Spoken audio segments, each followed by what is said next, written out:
Ya, Saudara Menpora Erick Thohir meminta atlet Indonesia tetap fokus berjuang hingga akhir gelaran SEA Games meski raihan medali emas SEA Games 2025 melampaui ekspektasi.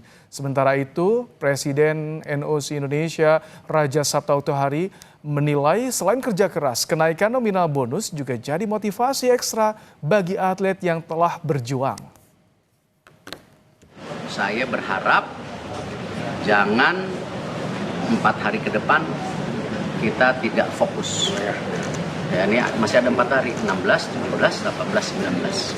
Sampai titik penutupan, ya, saya meminta kita harus fokus, konsentrasi, semua cabur, atlet tetap memberikan yang terbaik. Jangan melihat angka hari ini, ranking hari ini. Ini bukan pragmatis ya, tapi ini adalah bagian dari semangat yang dirasakan oleh para atlet, perhatian yang begitu besar dari Bapak Presiden terhadap peningkatan prestasi.